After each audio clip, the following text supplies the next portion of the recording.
मेरा नाम मुकेश कुमार हुआ। वैसे सर बोलते हैं मुकेश कुमार टीकाधारी स्वामी। इसके पीछे एक कहानी है, बताते हैं। हम यहाँ पे जब पढ़ा करते थे उस समय 2012-13 मेरा ग्रेजुएशन हुआ है 2012 में। तो 2012 ग्रेजुएशन कंप्लीट करने के बाद यहाँ आने का मौका मिला मेरे को, और वो भी सौभाग्य से। पहले इससे जानते नहीं थे, पर गलती से आ गए सही जगह।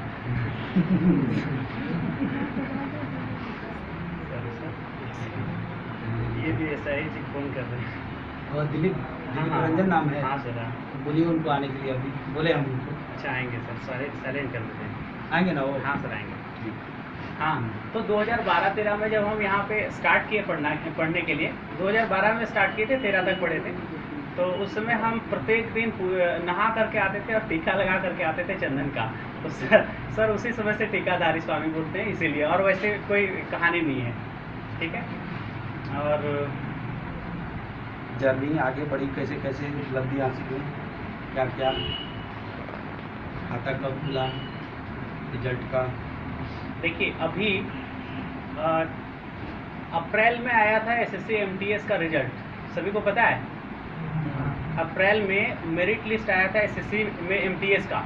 एमटीएस वैसे बहाली निकाली थी 2014 में, और 2014 के बाद फिर इस बार 2016 का बहाली था वो, है ना। तो 16 वाला अभी फाइनल किया 18 में।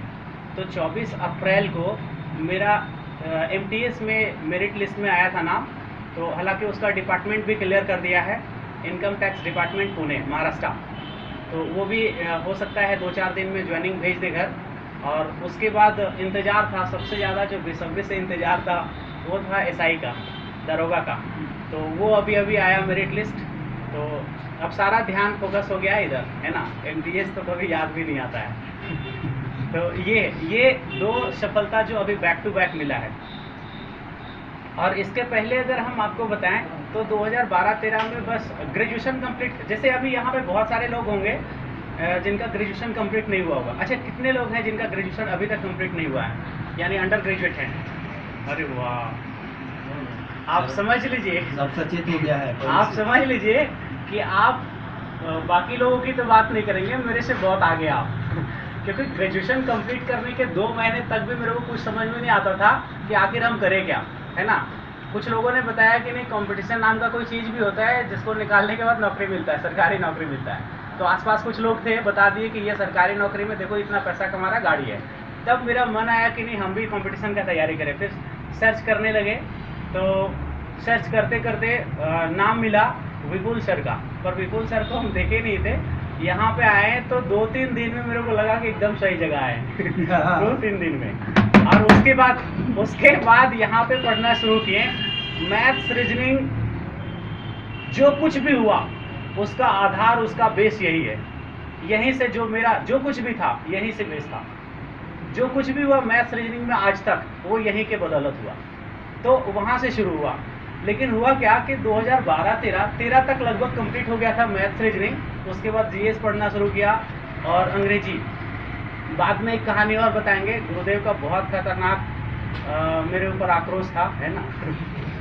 बहुत खतरनाक गलती था। उस दिन तो मेरे को लग रहा था कि मेरे को सिर्फ उस दिन रस्सी और पंखा ही नजर आ रहा था, जिस दिन सर डांटे थे मेरे को। बताइए, तो हुआ क्या कि 2014 में मेरा पहला रिजल्ट आया था। आप समझिएगा, 2012 में शुरू किए थे पढ़ने के लिए। तो जब कोई नया आदमी होता है ना, तो उसको समझ नहीं आता है। जैसे अल्बर्ट आइंस्टीन का एक कहानी था, एक कहावत है कि अगर किसी भी गेम को जीतना है ना, तो सबसे पहले उसके रूल को समझो। अगर उसके रूल को आप समझ ले, जैसे अगर चेस खेलते हैं आप, तो चेस खेलने के लिए ज़्यादा जरूरी क्या है कि आप उसका रूल को जानो। अगर घोड़ा 2.5 कदम ना चला करके आप 3 कदम चलाएंगे तब गड़बड़ हो जाएगा। हाथी कैसे चलता है। तो सबसे महत्वपूर्ण चीज़ होता है गेम का रूल, जो मेरे को नहीं पता था, और उसको सीखने में लगभग 2014 पहुंच गया था।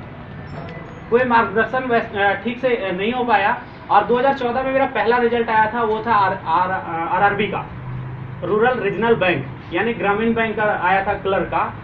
उसमें मेरे को याद है कि 80 कट ऑफ गया था और मेरा आया था 139। बहुत खुश हुए कि कट ऑफ गया 80, मतलब मेरा सिलेक्शन तो पहले ही रिजल्ट में तय है। दुर्भाग्य ऐसा हुआ कि जैसे ही रिजल्ट आया पीटी का, वो एक ही एग्जाम था और उसके बाद इंटरव्यू था। तो हमने क्या करा, होटल से ला करके और स्वीट बांट दिया, जहाँ भी बांटना था बांट दिया। हाँ पहला था, मेरे को लगा कि अब 80 कटअप गया, मतलब 139 यार होना ही होना है, लेकिन दुर्भाग्य रहा कि इंटरव्यू के लिए कॉल भी नहीं किया गया। क्यों? क्योंकि उन्हीं को कॉल किया गया था जो 160 से अधिक लाए थे, है ना, तो वो खत्म हो गया। चौथा नौकरी हो गई। कौन सावा शेर है?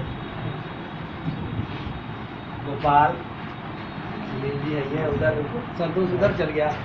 बैठिए बैठिए बैठिए, सब लोग बैठिए, जहाँ तहाँ जैसे तैसे जैसे जहाँ जगह मिलेगा। पप्पू वगैरह नहीं आया लोग? पप्पू लोग, सुनील जी, पप्पू सब लोग ना, ये खत्म होगा ना, एक दूसरे का नंबर फिर ऐसे ग्रुप में तो सबको यही है, गोपाल का नहीं है। तो 2014 का जो आरआरबी का रिजल्ट था वो खत्म हो गया। उसके बाद 2015 का एक बहाली था, एसएससी 12th लेवल का एक एग्जाम लेती है, एक ग्रेजुएट लेवल का लेती है और एक मैट्रिक लेवल का। तो 12th लेवल का जो था एलडीसी और डाटा एंट्री ऑपरेटर बनाता है, तो उसका एलडीसी आया था मेरा 10+2 का। आ रहे 10+2 का रिजल्ट आया था। कल का डीएसपी सबसे पहले बनेगा। चलिए, हाँ हाँ सर, चालू रहिए आप। हाँ तो एसएससी का आया था एलडीसी में मेरा हो भी गया था, डॉक्यूमेंट्स वेरिफिकेशन तक पहुंच गए थे, लेकिन मेरिट नहीं आया, वो खत्म हो गया। और उसके बाद आप देख लीजिए, एसएससी का दो रिजल्ट मेरे पास था, एक एलडीसी का जो नहीं मेरिट बन पाया, और उसके बाद दोबारा गए थे मेरिट डॉक्यूमेंट्स वेरिफिकेशन में एमटीएस का, उसका हो गया। बैंकिंग का बता दिए। और बाकी रेलवे का बात करें तो रेलवे 2014 में ग्रुप डी आया था, उसका भी अंतिम दौर तक पहुंचे थे, दौड़ सारा कंप्लीट हुआ था, पर मेरिट लिस्ट नहीं आया था, वहाँ भी खत्म हो गया। और रेलवे भी कंप्लीट हो गया, बैंकिंग भी कंप्लीट हो गया, एसएससी का भी रिजल्ट आया। और जीएसएससी की बात करते हैं तो जीएसएससी में फॉरेस्ट गार्ड, आपको पता है 2017 में ज्वाइनिंग करवाई, तो फॉरेस्ट गार्ड में भी मेरा रिजल्ट था। और फॉरेस्ट गार्ड में हुआ क्या कि मेरा 610 नंबर था। अगर कोई थोड़ा सा भी ध्यान रखते होंगे, पिछले बार मार्क्स जो आया था उसमें जो सिलेक्शन हुआ है वो 550 के आसपास जिनका भी था उनका सिलेक्शन हो गया, मेरा 610 था, सिलेक्शन नहीं हुआ फॉरेस्ट गार्ड में। कारण था हाइट 1.65 मांगा था, 1.65 मांगा था। 610 हमको लगता है डिस्ट्रिक्ट में मायने रखता होगा। हाँ 610 तो सब सर का कृपा है, सर का आशीर्वाद है। सारे लोग चिल्ला के बोल रहे थे किसी का हो या ना हो, मुकेश का होगा, क्योंकि 610 मार्क्स है ना, अच्छा मार्क्स था, लेकिन नहीं हुआ। रीजन था हाइट इसलिए क्योंकि 1.65 मांगा था और उसमें मेरा था 164 पॉइंट कुछ नापा था। वो वहाँ फाइनल में नापने के बाद थोड़ा बहुत फ्लक्चुएट कर देते हैं, तो उसमें मेरा हो गया, तो बहुत दुख हुआ। और आपको बता रहे हैं, रेलवे निकाले थे वहाँ भी असफल हुए, बैंकिंग निकाले थे वहाँ भी असफल हुए, एसएससी निकाले थे उसमें 2 में से 1 सफलता मिली। अभी एलडीसी का फिर से रिजल्ट आया इस बार वाला मेंस के लिए, तो हालांकि उधर जाएंगे नहीं। और उसके बाद आप जेएसएससी आइए, जेएसएससी में खतरनाक, फॉरेस्ट गार्ड पे बहुत उम्मीदें था, लेकिन फॉरेस्ट गार्ड में चला गया हाथ से, बहुत नंबर लाने के बावजूद भी। अब हम आपको एक चीज बताना चाहते हैं, वैसे लोगों को जिनका रिजल्ट आ रहा है परंतु फाइनल नहीं हो रहा है, तो उनके लिए एक जबरदस्त चीज कि इतनी सारी जो असफलताएं मिली वो मेरे लिए अच्छा था या बुरा था? बिल्कुल अच्छा था। आज हम पूरे गर्व से कह सकते हैं कि इतनी सारी जो असफलताएं आई वो मेरे लिए बहुत अच्छा था। ईश्वर मेरे को बहुत अच्छा चीज देना चाहता था या कुछ अच्छा देना चाहता था, इसीलिए उधर रोक रहा था। मेरा था मेरे ईश्वर सामने है। तो और दूसरी बात क्या है ना कि अगर आप एसआई का ग्रेड पे देखेंगे तो जितना भी रिजल्ट आया था उनसे सबसे ज्यादा ग्रेड पे इसी का है, 4200 ग्रेड पे है, तो अच्छा मिलना था। तो कभी भी आपको असफलता मिले तो आप उससे सीख लीजिए, परंतु कभी भी उदास, हताश और निराश ना हो, क्योंकि आपको हो सकता है कुछ बेहतर मिलने वाला हो, तभी असफलता मिल रही है आपको, तभी आप उधर नहीं जा रहे हैं। एक दूसरा चीज क्या है कि जैसे कुछ लोगों को लगता है ना कि सर के बारे में एक चीज बता देते हैं कि जीएस की बात है, मैथ्स और रीजनिंग तो अच्छा चल रहा था, जीएस मेरा बहुत खराब था। खराब रहने के पीछे रीजन है, कितने लोग यहाँ पे कॉमर्स से हैं? कितने लोग कॉमर्स के हैं ना? तो बताते हैं, मैट्रिक के बाद हमने कॉमर्स लिया इंटरमीडिएट में, जीएस से बिल्कुल दूर हट गए, पता है ना, जीएस से हट जाते हैं, कॉमर्स में ऐसा कुछ भी नहीं है। उसके बाद ग्रेजुएशन हमने 3 साल किया कॉमर्स अकाउंट ऑनर्स से, तो 5 साल जीएस से दूर दूर तक नाता रहा नहीं रहा। सर यहाँ पे एक नोट्स दिया करते हैं थे, अभी भी शायद देते होंगे, और टेस्ट लिया करते थे। आपको बता दे, ऐलान कर दें कि सबसे पीछे से नंबर मेरा ही आता था। गोपाल भी सामने है, ये भी टेस्ट में शामिल हो रहे थे। सबसे पीछे से, हालांकि बाद में गोपाल आए थे यहाँ पे, लेकिन सबसे पीछे से नंबर मेरा ही आता था। जीएस बहुत खराब था, और उसके वजह से हम एक बार गए थे, नाम नहीं बताना चाहेंगे कहाँ, एक दूसरे कोचिंग में गए थे, क्योंकि किसी का बुराई करना या अच्छाई करना अभी हम नहीं कर सकते हैं, नहीं करना चाहिए। तो एक कोचिंग गए थे और आकर के सर को बताए थे, सर वहाँ जा रहे हैं जीएस क्लास के लिए। उसके सर बोले कि बेवकूफ़, जो रास्ता तुमको दिखा रहे हैं वो तुमको गलत लग रहा है, अगर ऐसा लग रहा है तो लाओ एगो सेट। मेरे को आज भी याद है कि 50 क्वेश्चन का सर को एक सेट दिए थे एसएससी का, और उन्होंने कम से कम 48 से 49 क्वेश्चन सही कर दिए थे सर, है ना, बहुत बड़ी बात है। और ये बहुत बड़ी बात होती है तब जब सर का कई साल पढ़ाई स्टडी छूट चुका है ना, कई साल छूट चुका है, तब मेरे को लगा कि सर का जीएस ऐसे ठीक हो सकता है तो हमारा क्यों नहीं।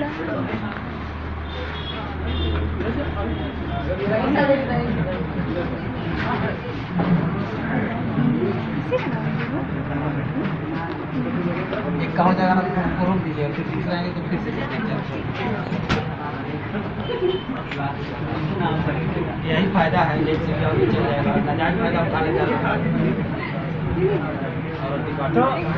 तो 50 में से 48 से 49 क्वेश्चन ठीक किया था, उसमें सही किया था। मेरा दिमाग फट गया था कि आखिर सर का कैसे ठीक है। तब मेरे को लगा कि सर से कुछ सीखना चाहिए जीएस के भी मामले में। तो सर जो बताए थे, मेरे को याद है यहीं पे बैठे हुए थे और लगभग आधा घंटा अकेले। उस दिन तो मेरे को बुरा लग रहा था, लेकिन आज सौभाग्य से ऐसा मौका मिला था उस समय। आज गर्व से कह सकते हैं कि सर मेरे लिए आधा घंटा टाइम निकाले थे, वो भी समझाने के लिए नहीं, डांटने के लिए। पूरा खतरनाक डांटे थे। और उस दिन तो मेरे को बहुत बुरा लगा था कि आज के बाद या तो पढ़ाई छोड़ देंगे या तो रस्सी पंखा जुगाड़ कर लेंगे।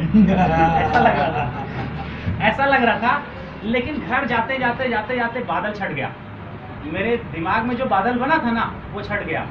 वहां से एक नया कमिटमेंट आया था कि सर आज पीछे आ रहे हैं ना, आज टेस्ट में सबसे पीछे आ रहे हैं ना, एक दिन सबसे आगे होकर के दिखाएंगे। और उसके बाद मेहनत करना शुरू किया। और आपको बता दें कि उसके बाद 2014 में हम बिना नोट्स के सहारे ऐसे ही पूरे क्लास को पढ़ाए हैं। बिना नोट्स के सहारे जीएस घंटों 2-2 घंटा तक पढ़ाते रहते थे बिना नोट्स के, समझे। ऐसा मौका मिला था 1-2 जगह, तो ऐसे करके। तो कहने का मतलब यही है कि मान लो तो हार है और ठान लो तो जीत है। अगर आप ठान लिए कुछ भी करने का, तो आपके लिए वो बिल्कुल आसान होता चला जाएगा। जितना आप आसान उसको समझते चले जाएंगे, वो और भी आसान होता चले जाएगा। अगर आप मुश्किल समझने लगेंगे तो वो और मुश्किल होता चला जाएगा। तो आप पे डिपेंड करता है कि आप कैसे लेते हैं इस चीज को, सकारात्मक रूप से या फिर नकारात्मक रूप से, कैसे। दूसरा चीज कि जैसे बहुत सारा सवाल आता है जो हमने सीखा, अपने से भी अनुभव एक्सपीरियंस शेयर कर रहे हैं, कि जैसे कुछ लोगों का मानना होता है कि मैथ कैसे अच्छा करे या फिर जीएस अच्छा करे। इसमें से हम बता देते हैं कि बहुत सारे ऐसे विद्यार्थी होते हैं जिनका मैथ बहुत खतरनाक होता है, बहुत अच्छा होता है, क्लास में समझते बहुत अच्छा है, लेकिन एग्जाम में रिजल्ट नहीं कर पाते। क्लास में जीएस बहुत अच्छा समझते हैं, बोलते भी हैं, लेकिन रिजल्ट नहीं कर पाते हैं, रिजल्ट में पिछड़ जाते हैं। उसके पीछे एक बहुत बड़ा रीजन रहा है कि वो समझते बहुत अच्छा है, लेकिन जो कंटेंट भी उन्होंने पढ़ा उसका रिवीजन कभी नहीं किया। पहला एक जबरदस्त चीज कि जो कुछ भी पढ़ा उसका रिवीजन कभी नहीं करते हैं। और आपको बता दें, आप चाहे कितना हो ब्रिलियंट क्यों ना हो, अगर आप किसी भी कंटेंट को रिवीजन नहीं करते हैं तो आज नहीं तो कल वो भूल जाएंगे आप, आज नहीं तो कल कंफ्यूजन बढ़ जाएगा। तो एक सबसे अच्छे विद्यार्थी का सबसे अच्छा गुण है कि आप जो कुछ भी पढ़ो उसका रिवीजन बार बार करो। एक ही मैथ को आप बार बार बनाओ। सर भी बोलते थे और उसी चीज़ को आज भी हम यहाँ से दोहरा रहे हैं कि एक ही मैथ को आप बार बार बनाइए।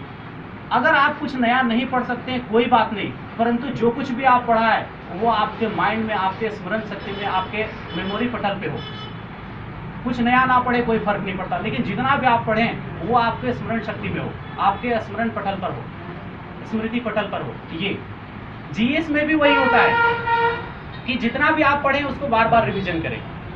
ये एक बड़ा गुण है। दूसरा चीज है कि आप जितना हो सके एग्जाम से पहले प्रैक्टिस करें, जितना हो सके, चाहे आपको टेस्ट में अपियर होने का मौका मिले या फिर सेट बनाने का मौका मिले, आप जितना ज़्यादा हो सके गलती खूब करो।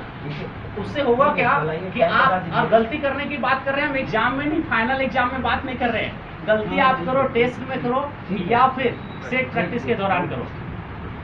अगर फाइनल में गलती करेंगे तो फिर रिजल्ट होगा नहीं।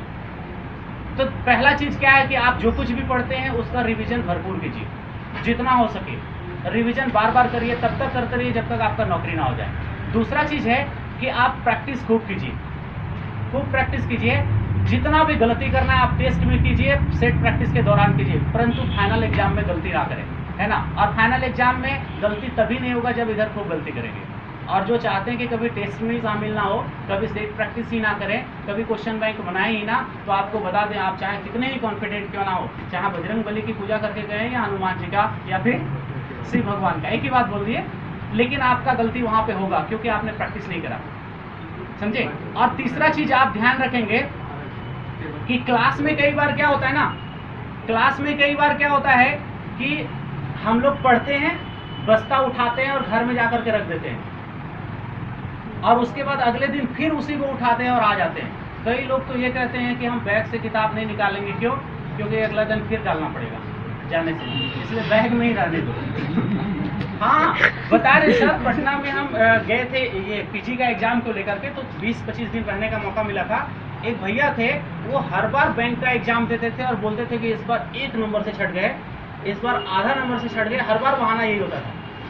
तो उन्होंने क्या करता था, हम जो उनको देखे थे अगले 20 दिन में, आते थे, पढ़ते आते थे कोचिंग से और बैग फेंक देते थे, चाहे बेड पर चाहे इधर, और अगले दिन फिर उसी बैग को उठा करके चले जाते थे। तो हम बोले कि आप बैग से कुछ भी निकालते नहीं, क्या पढ़ाई हुआ उसका कुछ रिवीजन नहीं करते, कुछ देखते नहीं, क्या कर? तो बोला कि अगला दिन फिर तो डालना पड़ेगा, इसलिए निकालते ही नहीं। इसलिए निकालते ही नहीं, वैसे ही जाते हैं। अगर ऐसा करते हैं तो आप विश्वास मानिए कि हर बार 1 नंबर और 2 नंबर वाला ही बहाना ढूंढेंगे, पक्का। तो आप जब भी घर जाते हैं तो जो कुछ भी पढ़ाया गया आप उसका रिवीजन करें। और तीसरा चीज जो बताने वाले हैं वो कि आप जितना भी सर आपको बोलते हैं उससे आप ज़्यादा करके आओ। अगर आप 20 क्वेश्चन तक आपको छोड़ा गया है तो आप अगले 25 क्वेश्चन तक, 30 क्वेश्चन तक, 40 क्वेश्चन तक ट्राई करके आइए। उसमें से बहुत सारा क्वेश्चन आपसे नहीं बनेगा, लेकिन प्रॉब्लम तो पहले पता रहेगा। जब यहाँ पे आएंगे तो आपको समाधान फटाफट मिलेगा और आप सबसे ज़्यादा गेन करेंगे जो पहले से प्रैक्टिस करके आए हैं, पहले से पढ़ के आए हैं। जीएस में भी वही होता है। ऐसा इसलिए हम बोल रहे हैं क्योंकि यहीं से हम सीखे हैं। याद है मेरे को, सर को पता नहीं याद होगा, सर का भी स्मृति बहुत अच्छा है। तो सर क्या बोलते थे, हम याद है मेरे को कि सिर्फ बुक लेकर के आते थे लास्ट में कुछ महीना तक और अपने पास कॉपी नहीं हुआ करता था। तो कुछ लोग, लड़का लोग बोलता सर ये लिख नहीं रहा है ना, तो सर बोलते थे ये ऐसा ही है। ऐसा ही है। तो करते ही थे क्या कि प्रैक्टिस पहले से ट्राई करके आते थे और सर जो भी देखते वो बताते थे यहाँ पे बस छप जाता था और उसी को जाकर के घर पे बनाते थे। यहाँ उतारने का कोई जरूरत ही नहीं। और ये तभी संभव होगा जब आप घर में पहले से ट्राई करके आएंगे आगे वाला क्वेश्चन। ये जीएस में भी ऐसा ही होगा। अगर आपको कोई टॉपिक पढ़ाया जाना है तो उस टॉपिक को आप किसी भी साइड बुक से आप घर पे पढ़ लो और उसके बाद आकर के यहाँ पे पढ़िए तो आपको ज़्यादा समझ में आएगा। आपका जो गेनिंग कैपेसिटी होगा वो बढ़ जाएगा। फिर आप हमेशा अव्वल रहेंगे, क्लास में आगे रहेंगे। ये और तीसरा चीज़ जो है हार ना मानने, चौथा जो चीज़ है वो हार ना मानने की प्रवृत्ति। बहुत बार ऐसा हुआ है ना कि बहुत तेज होने के बावजूद भी, बहुत अच्छा होने के बावजूद भी कई बार असफलताएं मिली। तो आपको हार नहीं मानना है किसी भी हाल में। तब तक हार नहीं मानना है जब तक आप जीत ना जाएं, क्योंकि जब तक आप कंपटीशन रूपी मैदान में है तब तक आप हारे हुए नहीं हैं। जिस दिन आप मैदान को छोड़ देंगे उसी दिन आप हारे हुए माने जाएंगे। तो हार ना मानने की प्रवृत्ति जबरदस्त होना चाहिए। हार ना मानने का प्रवृत्ति बहुत सारे लोगों से सीख सकते हैं। जैसे जेके रोलिंग को जानते होंगे। जेके रोलिंग जब लिखी थी किताब तो दर्जनों ऐसे पब्लिशर थे जिन्होंने छापने से मना कर दिया था, लेकिन वो कभी हार नहीं मानी और जब बुक छपा तो पूरी दुनिया में छा गया, बेस्ट सेलर बुक बन गया पूरी दुनिया में।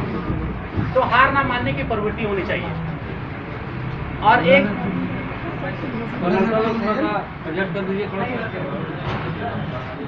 उधर से टूल ले दीजिए,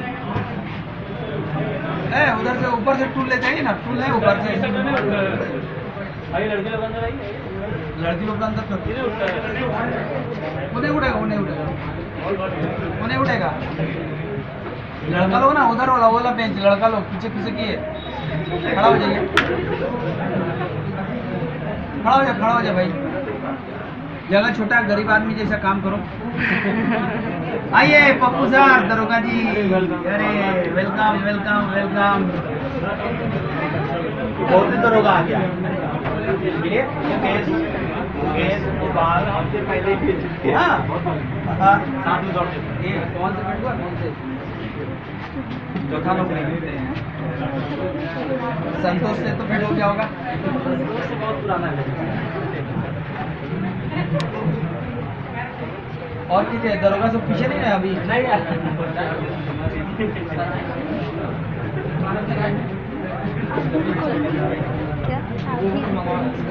यहाँ के बाद ना हम लोग एक चीज और है, एक निमंत्रण मिला हम लोग को। ये चाणक्य IAS अकेडमी में सेमिनार JPSC के लिए चलेगा ना, UPSC के लिए चलेगा। हम रहेंगे तो थोड़ा मेरे अगुवाई में सब बैठेंगे ना आराम से, उसको भी अच्छा लगेगा हम लोग को भी। बस एक चीज बोल करके खत्म कर रहे हैं। क्यों सेमिनार लगा हुआ है आज अभी? हाँ हाँ बोलिए ना, चालू रहिए ना, सब सुन रहा है बच्चा लोग। तो ये जो 3-4 चीज था जो आपके पास होना चाहिए, जो आपको आगे ले जाएगा। और सबसे महत्वपूर्ण बात थी, जो भी आपसे अनुभवी है या फिर कोई भी ऐसा इंसान, एक भी इंसान जिस पर आप भरोसा कर सकते हैं, अगर वो कहते हैं तो आपकी भलाई के लिए कह सकते हैं, या फिर आपको जो कहते हैं वो आपके जीवन के लिए, आपकी तरक्की के लिए बहुत अच्छा हो सकता है। तो अगर ऐसा कोई भी इंसान जिस पर आप आंख बंद करके भरोसा कर सकते हैं, अगर वो कहते हैं कुछ, तो उनकी राह पर चल करके देखिए, बहुत मजा आएगा और सफलता भी जल्दी मिलेगी। जैसे हम एक चीज कह करके खत्म कर रहे हैं। बहुत सारे लोग तो देखे होंगे महाभारत का ज्ञान है ना। जगह उधर लड़की लोग बाहर है, तो सब अंदर कीजिए ना, इस वाला बेंच खाली कर दीजिए। अरे आइए, दरोगा पे दरोगा, दरोगा पे दरोगा, कितना दरोगा गड़बड़ा गया हम अपने।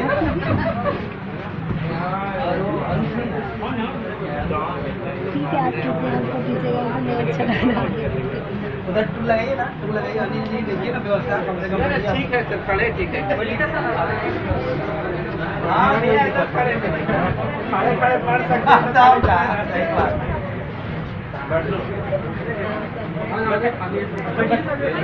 बताइए, महाभारत का सबसे बड़ा विलेन कौन था?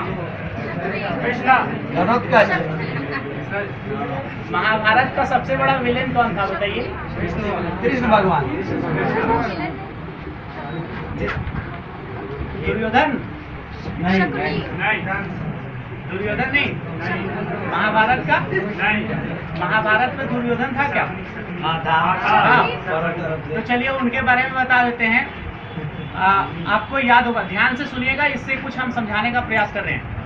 आपको याद होगा कि जब दुर्योधन की अधिकतर सेनाएं मारी गई थी, अधिकतर सेना खत्म हो गए थे, तो दुर्योधन जब अंतिम में 1-2 योद्धा के साथ जब बचा था, उस समय उसको अपनी माता जी याद आया था और अपनी माँ गांधारी से मिलने के लिए गया था। और आपको पता होगा कि गांधारी नेचुरल रूप से अंधी नहीं थी, नेचुरल रूप से दृष्टिहीन नहीं थी, उन्होंने अपने आप को कृत्रिम रूप से दृष्टिहीन बना लिया था, है ना, बना ली थी। तो उनको एक वरदान भी मिला हुआ था कि जिसको वो खोल करके एक दृष्टि दौड़ा दे तो उसका शरीर लोहे का हो जाएगा, फिर उसको कोई मार नहीं पाएगा, वज्र के समान उसका शरीर हो जाएगा, फिर उसको परास्त करना या फिर उसका कुछ भी बिगाड़ पाना मुश्किल होगा। और यही हुआ था कि दुर्योधन अपने आप को बचाने के लिए अंतिम समय में वो गया था गांधारी के पास, और गांधारी उसको निर्देश दी थी, ध्यान से सुनिएगा, गांधारी उसको निर्देश दी थी कि तुम जाओ स्नान करने के लिए और स्नान करके बिल्कुल वैसे ही मेरे पास आ जाना। उसने आया भी, लेकिन जब उसने आंख खोली तो उसका सारा शरीर दिख रहा था, सिर्फ कुछ हिस्सा जिसको उसने पत्ते से ढक रखा था वो नहीं दिख रहा था। और ये दुर्योधन की सबसे बड़ी भूल थी, सबसे बड़ी गलती थी।